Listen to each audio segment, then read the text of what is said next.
It's very strange because I want to ask you if you can hear me, but you are not here with me. I am here alone in the United States of America, in Denver, where it's hot and in many ways more than just temperature. I'm here for podcast movement, bringing KaBrazen to the world. My name is Aleya Kassam. I am recording this particularly for Joe, for Sema Nasi, because I just feel she was supposed to be here with us, and because of travel arrangements she was unable to make it. And Joe and Africa Podcast Festival organized this entire panel and this experience, and then, you know, due to funding issues, was unable to come.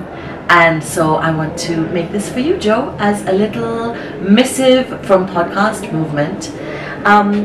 It was going to be myself and Laura, but I think Laura's caught up. So I'm going to color whilst I talk to you, because, you know, that's what we do, and I'm going to sit very awkwardly.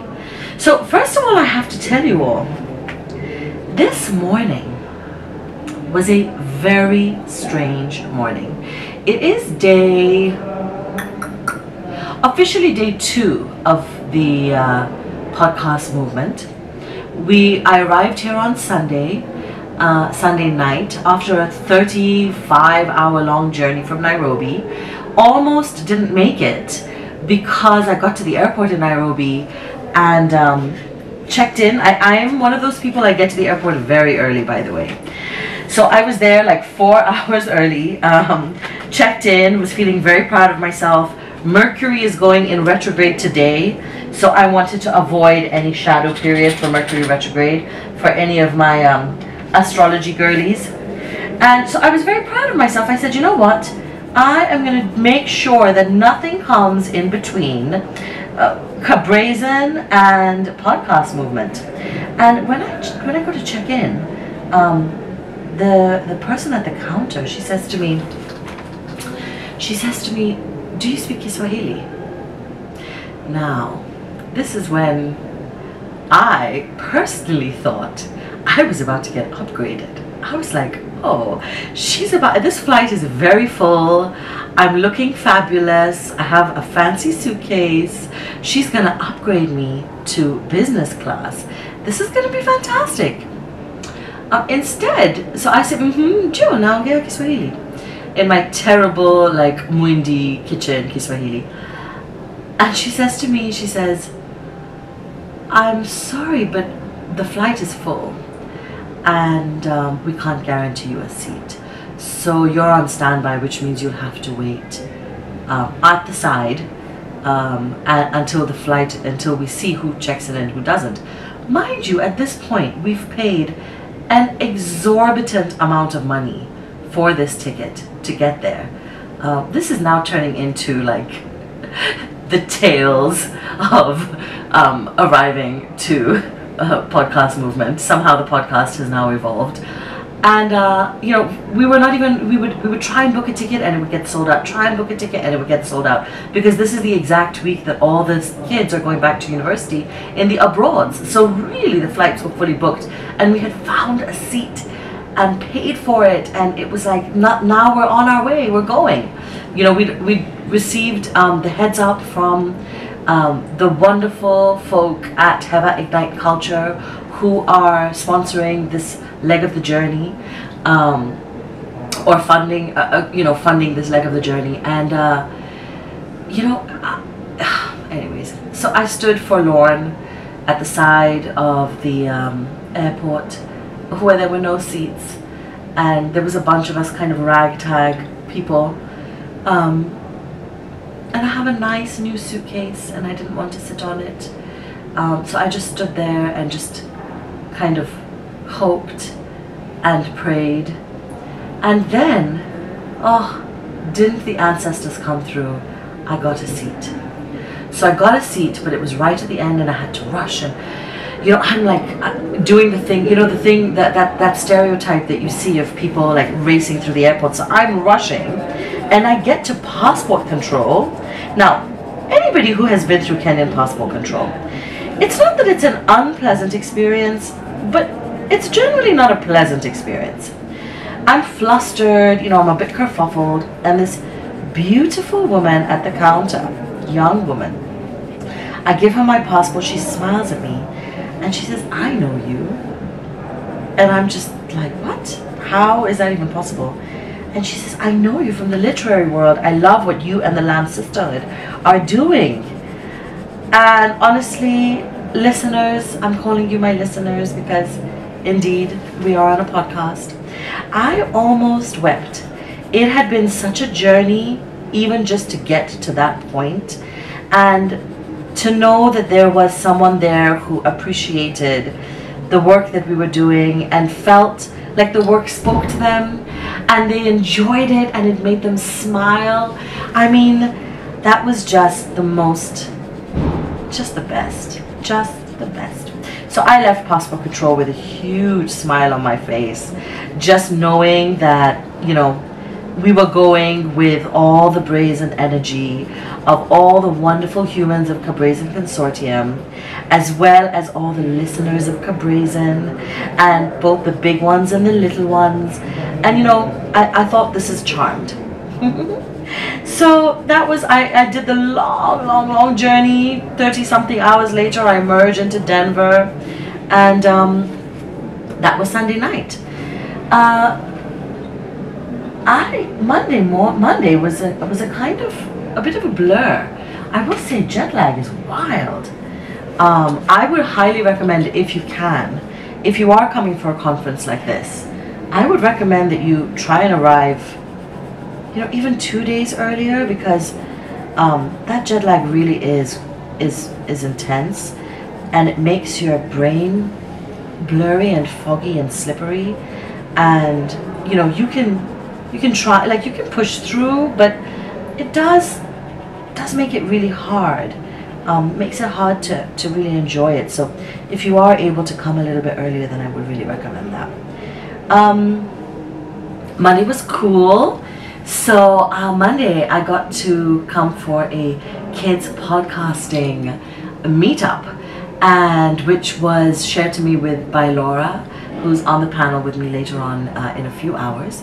And so we're staying at this like kind of behemoth of a resort. It's called the Gaylord Rockies Resort. It's enormous. And I think they were saying that there, you know, something like 3,000 people is what they were expecting. So there's a kids podcasters meetup, and it slips into my, you know, into my WhatsApp in the form of a poster, and I say, you know what, I have to go for this. So I wander over to the pool area, which is where I'm told everyone is, and I'm walking and I see this like person wave at me, and I'm like, oh, what's going on? Anyways, apparently I look like a kids podcaster, because she was also a kids podcaster. And listener, am I rambling? Is this what like late night radio hosts feel like? Where you kind of feel like you're talking into a vacuum. You see, with KaBrazen, I'm not the one behind the mic, and it's so scripted, so this is kind of an unusual experience for me. And then on top of that, there's no guests, so I really am indulging every tangent that I feel like going on. So I apologize in advance. Joe, I hope you're gonna have fun editing this.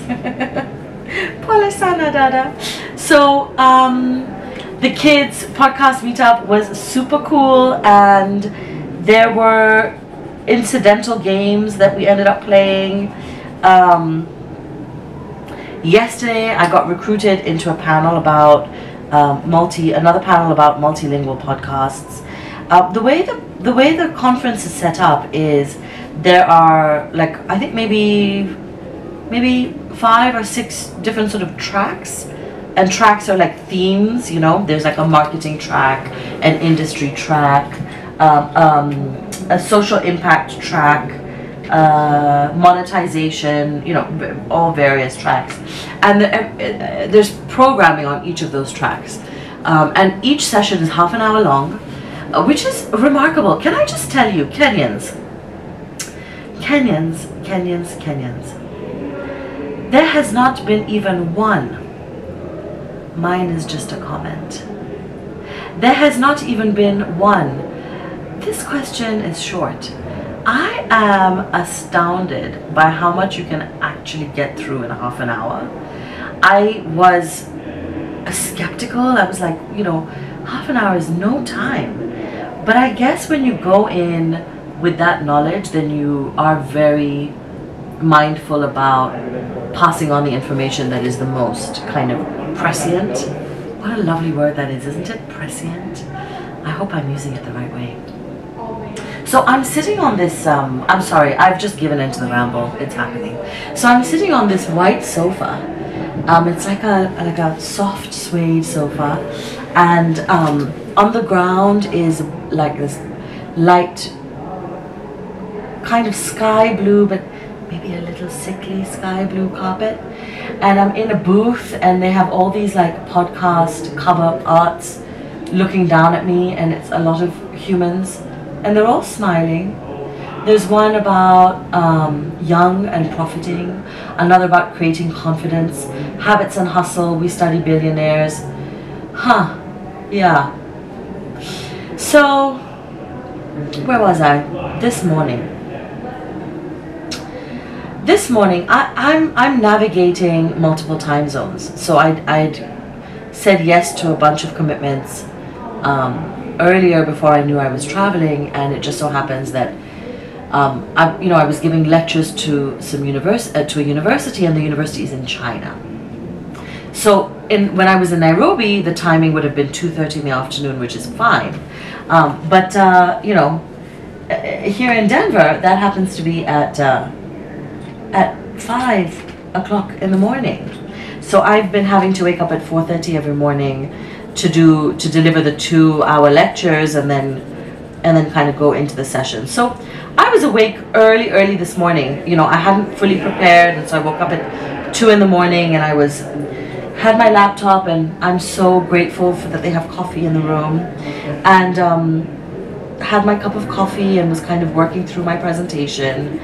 And at about 4 in the morning, I hear this loud voice booming in the bedroom saying something to the effect of, a fire alarm, there's a fire alarm, please evacuate immediately. And I, listen, I don't mess. So I was like, okay, we're out. And like the good Kenyan that I am, I grabbed my passport, and because we do not want to be stranded in America without a passport, friends. That's not something that you want to do, especially when you have a Muslim name. So I grabbed my passport and ran barefoot out of the hotel at 4 o'clock in the morning. It was really strange to have this I think what really threw me off was hearing the sound of this man in my bedroom at 4 in the morning. For a moment, they should consider using a woman, I will say, because for a moment that really frightened me. Anyway, so all of us were out there in the parking lot at various stages of undress at 4 o'clock in the morning, as they figured out what was going on. It was a false alarm, and we all trailed back into the hotel, but it has given this day a sort of surreal feeling to it. And like I said, Mercury, I think, has gone retrograde today, so that would make sense. That's basically where we're at today. Yesterday, I had a really lovely day roaming through different sessions, having different conversations. I learned a lot from my fellow panelists on the tips and lessons for multilingual podcasts. One of the things that I think it was Seth, who is with NBC Sports, and they do the World Cup podcast in English and Spanish, was saying how for their cover art they use a different color to distinguish the different languages, and that was really, really insightful. We did bump up upon a delightful conundrum that I have to be honest, I hadn't considered until literally we were discussing the panel. So we've always had in our mind that KaBrazen will be multilingual, but I think what I hadn't really quite grasped is that bilingual podcasts are not that uncommon, but multilingual podcasts seem to be much rarer. I mean, particularly children's podcasts, right? But here's the nitty-gritty of what happens when you have multilingual. So our big, and I'm going to say it again because hashtag manifest, right? The desire, the brazen wish is for KaBrazen to be listened to in every single language that African children dream in around the world. I mean, so we're looking at, the possibility, the hope of KaBrazen being translated into over 50 languages. And I'm thinking at least 10 seasons. So we were talking about RSS feeds. So what happens? Do we have 50 languages of 10 seasons on one RSS feed? And for podcast industry people, I can see the smile on your face at this delightful conundrum. So I think that's been one of my favorite things about this is talking to other podcasters. It was fascinating how you walk into the space, and I've become very used to people filming, generally filming, taking videos and saying, oh, I'm here at so and so. I have not seen that once. I haven't seen a single person take out their phone and film for social media. It's really interesting. Podcasters are both incredibly curious and also very generous. Sorry, I got distracted because the window is clear. So people can look into me and I can look into them. There was a very good looking human that just passed by. I'm gonna take a moment and take a picture of this moment. So that I can remember, and so that you can remember, and then when you listen, you'll know that this is the moment that this happened.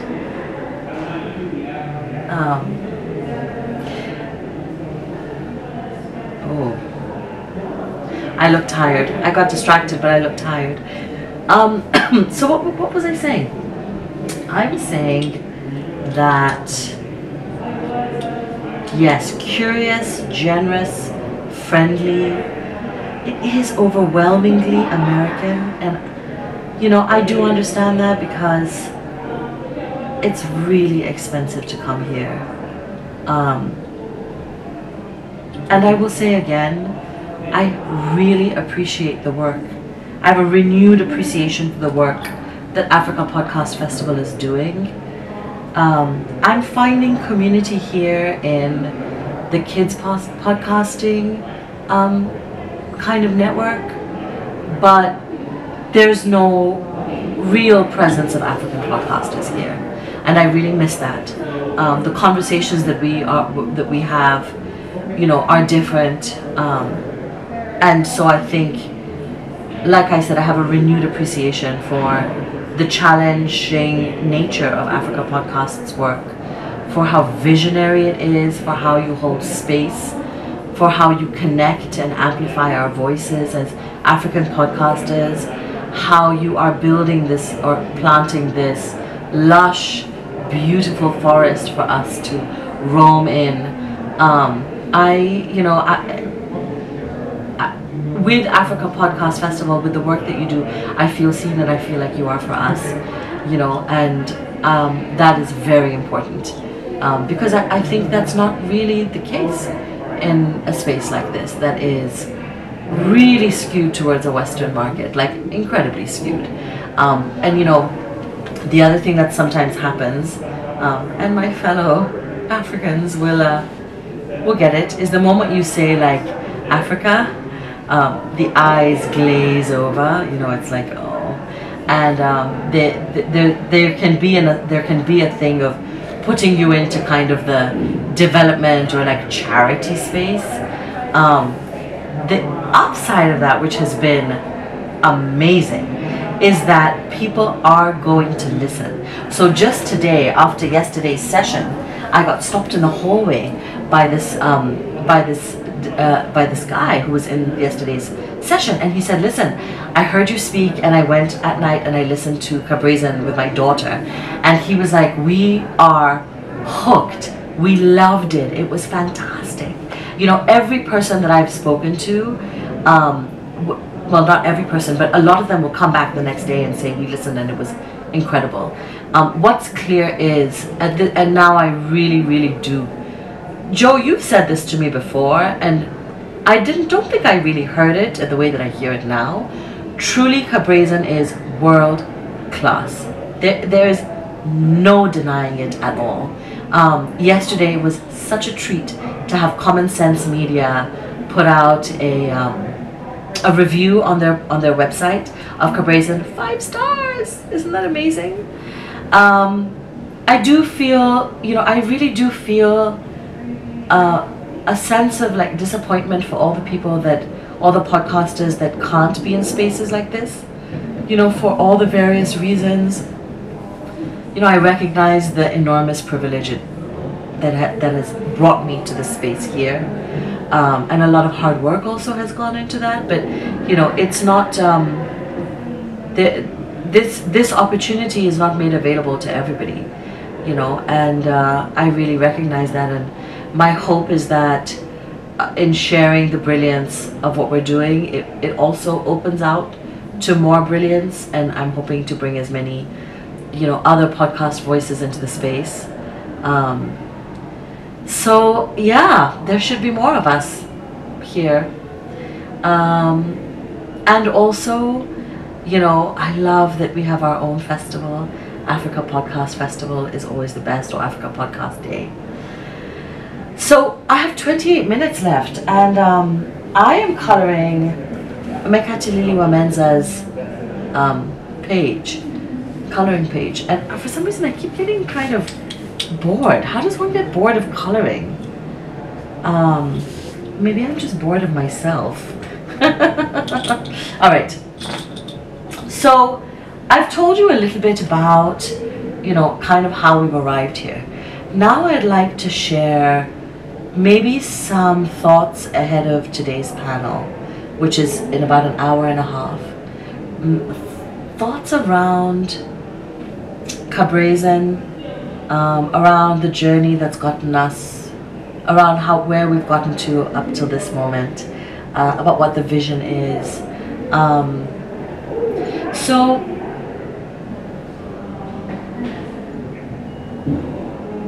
Mekatilili Wamenza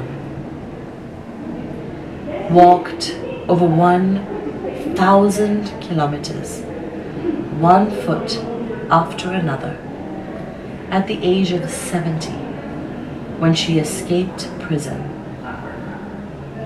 and walked home. Every time a journey feels exhausting, every time I feel like things are really difficult, I remember Mekatilili Wamenza and I draw strength from her. And I think that's one of the true gifts, and actually the reason behind Brazen and subsequently KaBrazen after that. This has been a long journey, and it's been a difficult journey. And I'm sure fellow podcasters will really relate to that. Entrepreneurs, I think, you know, of all kinds, especially people in the creative business, like, you get it, right? The impulse behind Brazen was 3 Kenyan women coming together to uninvisible the lives of brazen Kenyan women who had gone before them, so that they could draw strength from their experience, from their ferocity, to understand the textures and the nuances of the lives of the women who went before them, to understand how, you know, how they moved, what skills they used, to know how they dealt with grief and betrayal, to understand how they loved, you know, to dip into this well of lineage that came before us. That's why Brazen was born. And KaBrazen walks down that same path. Every time we sit down to write a story to learn about the life of a Brazen woman for KaBrazen. The writer, armed with or equipped with the research that the researcher has meticulously and carefully and delightfully put together, seeks out a point of connection with this Brazen woman. You know, as writers we say, what is it about this woman's life, about how she led life, that gives me what I need in this moment in my life, right? And so, for example, with Mekatilili Wamenza, it is that determination to just keep going, and the reminder that it is one step at a time until you reach home with the night stars guiding you. And when you reach home, you arrive to find your people have continued the revolution that you sparked. My goodness, right? Like, I don't know if it's the jet lag or the kind of overwhelming emotion of that experience that Mekatilili endured, what it must have felt like for her to reach back home, you know. Anyways, it's got me feeling some kind of way right now. Luckily, podcast is an audio experience, so you're not seeing the tears brimming in my eyes. So that is the impulse behind KaBrazen, and it is why every woman's story can be told 1,000 different ways, depending on who is telling the story and what they need in that moment. And accordingly, it's like, based on that, it's what we want to offer the little ones as well. Here, in this moment, you might need a little bit of strength to remind you that things feel difficult, but it's just one step at a time. Or here, you might feel like nobody's listening to you, but like the quiet girl, if you observe and listen and watch and be patient, that's your superpower. And in this moment, it might feel like overwhelming, but there is a way through it. And like Zarina Patel, you know, like, seek strength in one another. Ask questions, say this is not fair, if that's what the impulse is. You know, like, call out to the ones around you. Because, yes, the president can sit on you, but he can't sit on you if you're 5,000 of you. If you listen to the website, to the podcast, you'll get what I mean. We are now producing season 2, and it's interesting because dreams seems to be a concurrent theme of season 2. It continues to be difficult, particularly because we're trying to find a way to also build a business whilst we do this. We're trying to find a way to make sure that the people around us and ourselves, that we can live off of the work that we do, that we can find joy. When I come here, I am reminded actually by just how extraordinary it is that we've even reached this far. And I really say this to each and every one of you podcasters out there, especially back home. You're doing incredible. And to all the members of the KaBrazen Consortium, thank you for being along this journey with us.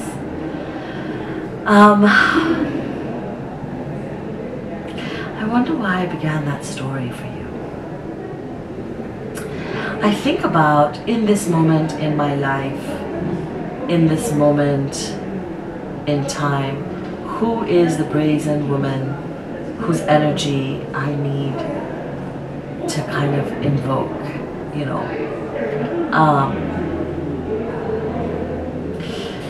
I think I might have run out of words. I have 20 minutes left, but you know, I cannot leave because my grandmother would say, you have booked for the full hour. Stay, you cannot leave.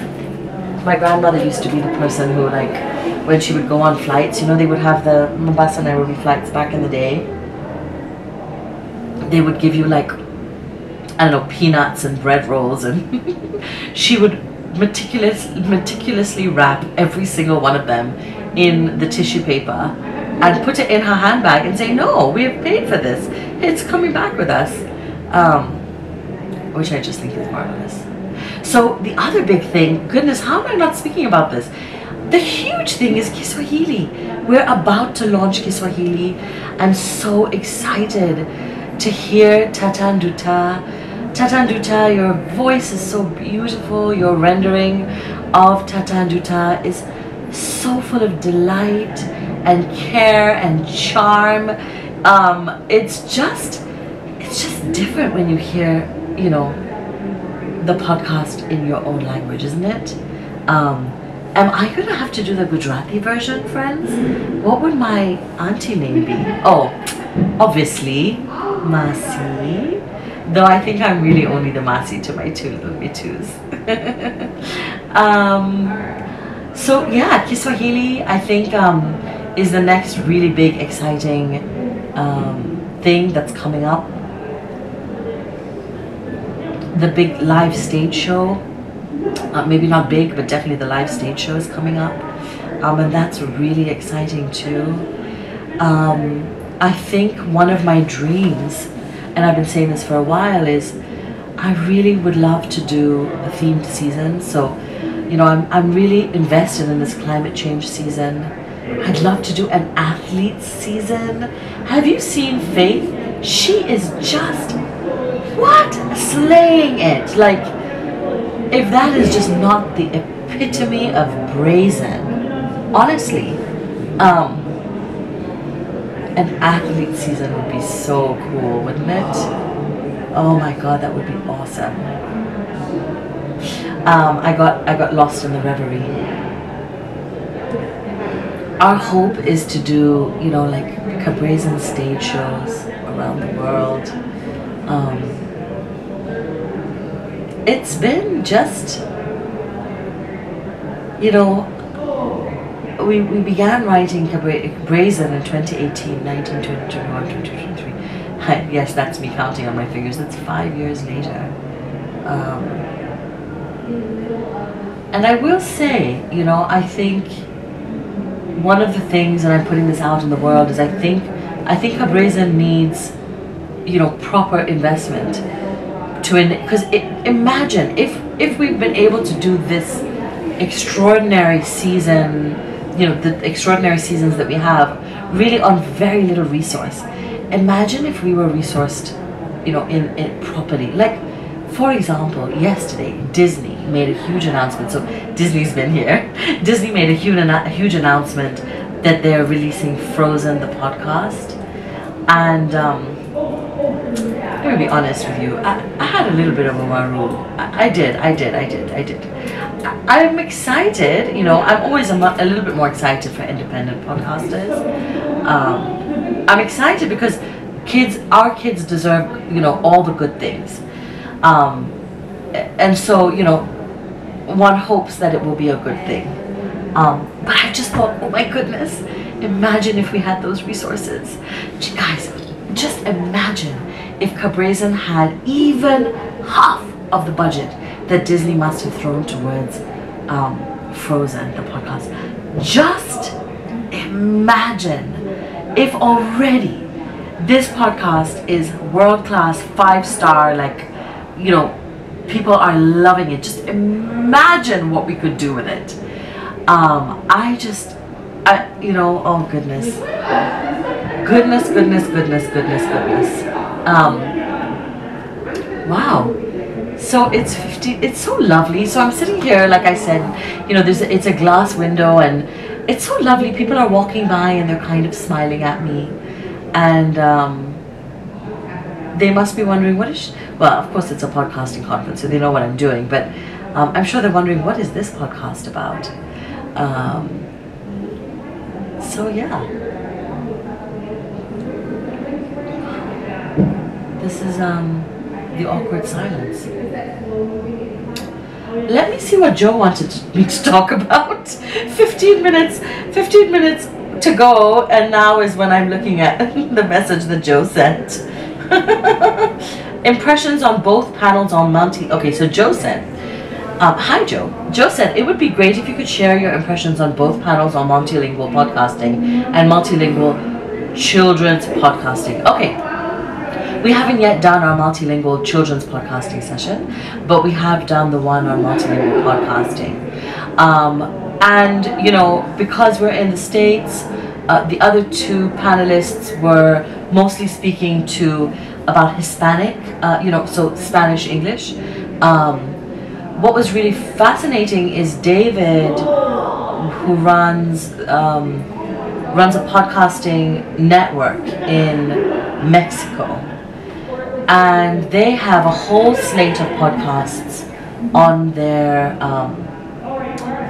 their sort of platform, and they're doing a lot of kind of translations. And we were talking, what really resonated with both of us was this sense of authenticity. Like, you can't just translate it, right? Like, it has to speak to the nuances of the culture. You know, it has to capture the textures of that language. The person who you cast as talent, you know, has to feel true to that space, because otherwise you can just sniff it from a mile away, you know. And so we were talking a lot about what it takes for that to happen and how you can't shortcut. And his message really to everyone, which and this is, I think, very true. He says, you know, bilingual, so for him bilingual, you know, Spanish, English podcasting is no longer a nice to have, it's a must to have. And I think that's going to be more and more true for multiple languages. And so I think part of what we're really trying to do also at KaBrazen is to be very mindful about what the process is to capture it. You know, like what is the process behind this specific sort of multilingual podcasting that we're doing, from the translation to the casting, to the direction, to, you know, all of those things, because, you know, that's something that we would love to share with the ecosystem, with the industry, once we have sort of cracked it, so to speak. So we're really trying to capture lessons and learning as we go along. Already we kind of made the decision, for example, not to have Auntie Shishi just magically be a different person.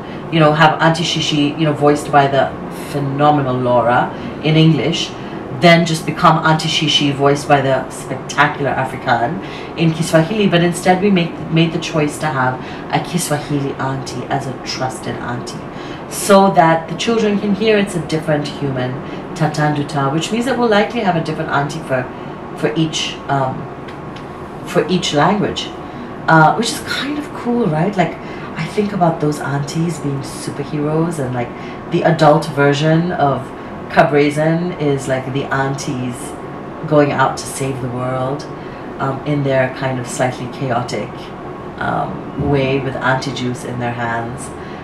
Also, oh goodness, guys, I forgot to tell you another thing. This is not a lesson from the panel. Wow, I just realized I've got holes in my trousers. Wow, that's not good. Sorry, Joe, you're going to have to edit that out. But it is related to what I was about to say, which is Joe gave me this great tip of like making sure that I, you know, kind of look good and dress up. Friends, that is a peak tip. So I've got a bright and colorful wardrobe, and I will be honest, the bright and colorful wardrobe is definitely standing out in the sea here. I keep getting stopped and told, wow, your outfit is so cool. Someone else was like, you're so memorable because of the clothes I'm wearing. So listen, I mean, it was great advice, and I'm going to take this advice into the rest of my life. Just generally show up and look good. So yeah, I was saying something very important to you all before I got distracted by my clothing tip. What was it? Now you see, this is the challenge of solo podcasts, is like, I can't ask the person next to me, what were we talking about? I have to rely on my memory of all things, which, let's be honest, is not the greatest. I'm sure we were talking about KaBrazen, we were talking about languages, We were talking about the impressions of the panels. Yeah, I will say, you know, I want to give a shout out also to Steph Colburn, who put the panel together and really was very mindful and conscious about how to include diversity on this panel. A lot of the panels have been overwhelmingly white, I will say, and it was really refreshing. It was myself, you know, from Kenya, David from Mexico, and Seth from the US, and you know, it felt like a diverse panel, you know, very, you know, and that was, and I know that that was a specific effort. So thank you, Steph, for doing that. May it become the norm. So I will say that I was expecting better snacks. Yeah, I was expecting better snacks. We're now going down from 9 minutes, you know, and I think this is when we can start talking about frivolous things, which I have been talking about the whole time, but I was expecting better snacks. The Speaker's Lounge has some trail mix, and then, you know, once a day they have, you know, maybe brownies or cookies. The brownies were delicious, but everything in America is very sweet. So podcast movement, you need to do better with your snacks. Do better.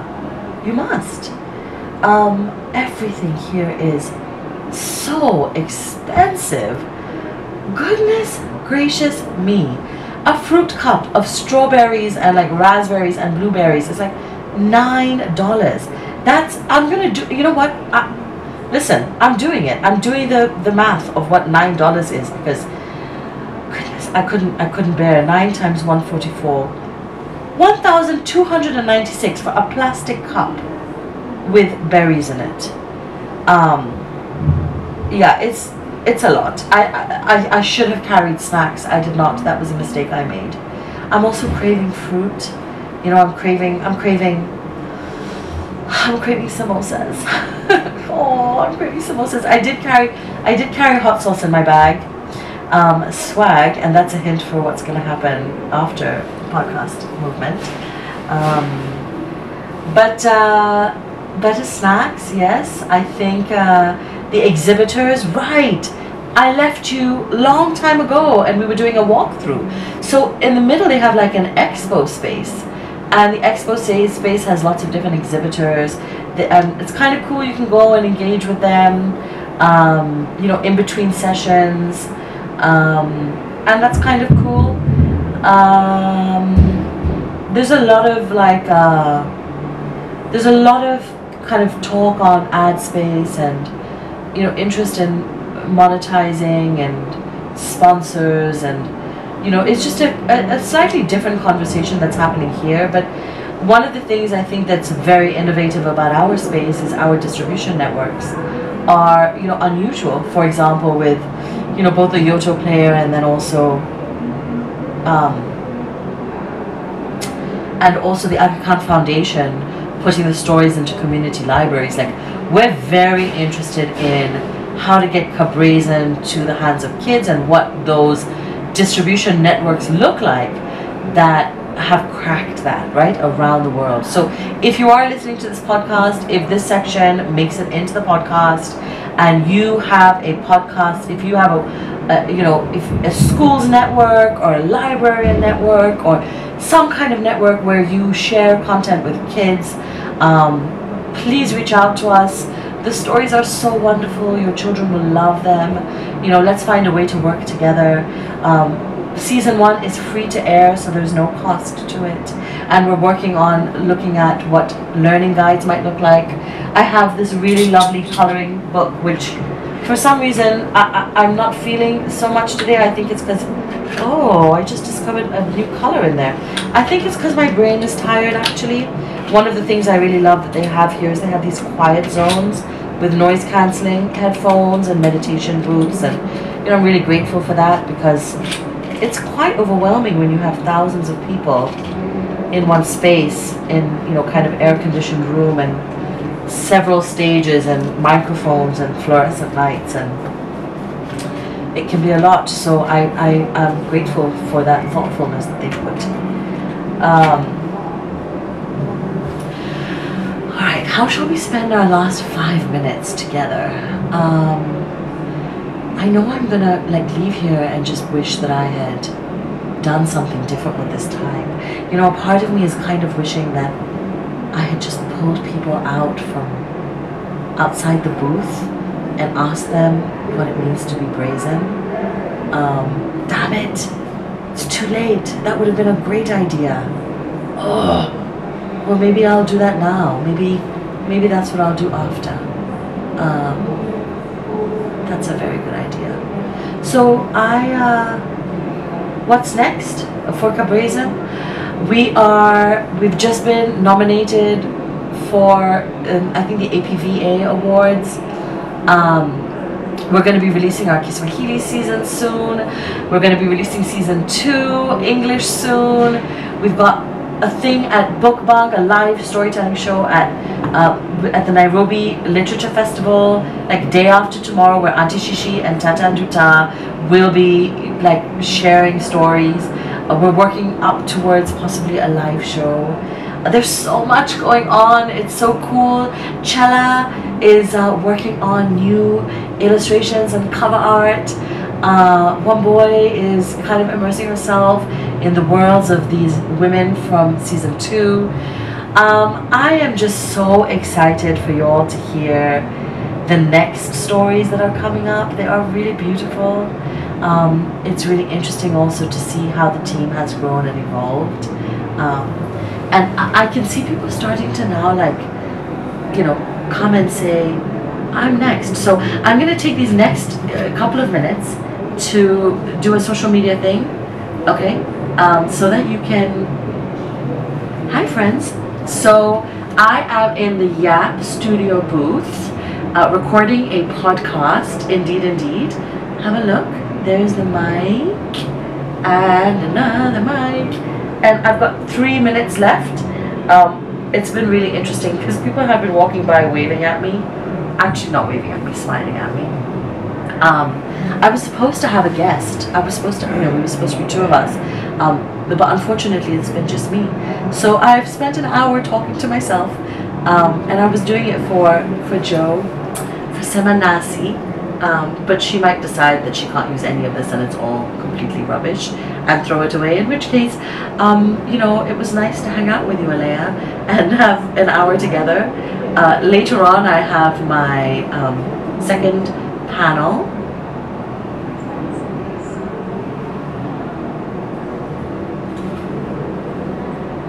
Is this trippy? Later on, I have my second panel, which is multilingual podcasting in African children's podcasting, something like this. Is that timer freaking you out, guys? Is it tripping you up? I have 2 minutes left. What shall we do with these 2 minutes? Anyways, I am here at Podcast Movement, and it's been a fantastic day, despite the strange fire alarm this morning. And I'm excited to go and kind of see what else the day has in store. Cool, and when this podcast is out, I will let you know. And here we are with KaBrazen, taking KaBrazen to the world. Oh, I forgot to tell you.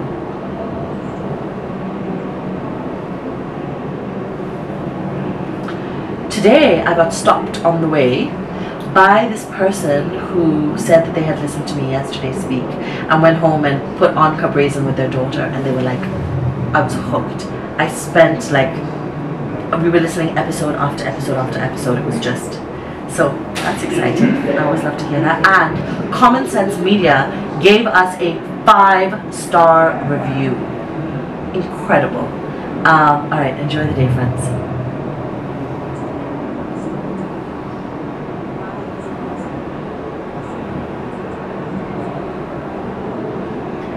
Okay, wow, that was strange. I'm done, I guess. Joe, I miss you. KaBrazen Consortium, folk and humans. I am so in awe of the work that you all do. I love working with you. You produce incredible work. It's such a privilege and an honor, and I love that we get to journey together on this. To all the little ones and our little nibblings, this is for you, and remember that you are enough And as Auntie Mora tells us, to be KaBrazen is to be the best version of you. The youest you. Not even the best version, the youest you. So continue being the you that you